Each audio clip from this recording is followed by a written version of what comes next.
And tonight we take a closer look at the humanitarian crisis in Lebanon, as socio-economic conditions there have led the International Red Cross to add Lebanon to its emergency watch list for 2021.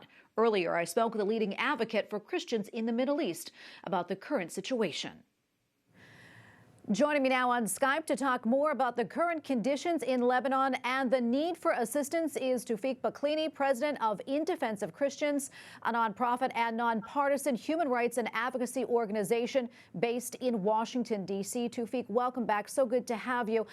Lebanon is facing a number of crises all at once. Let's begin by talking about the spiraling economic collapse of the country. What does that mean for the people of Lebanon when it comes to basic human needs like food and shelter?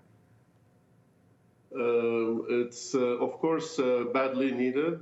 First, I want to thank you for having us on EWTN again.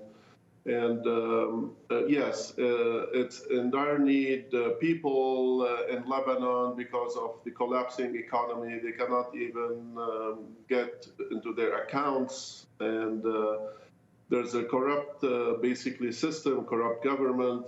So they're in basic need of food and shelter and, of course, education.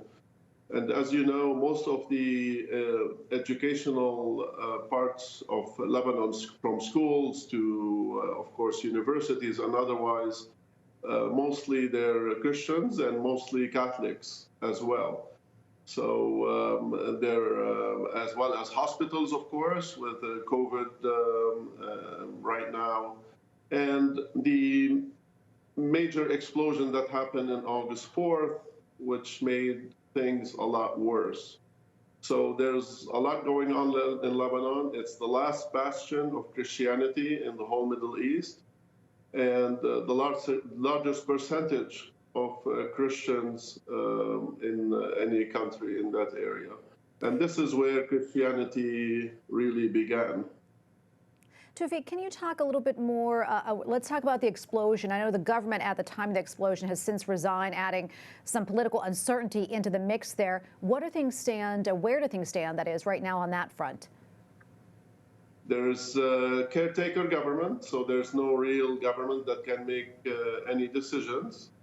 And our people are in need. I mean, they can. Some of the Catholic schools are closing.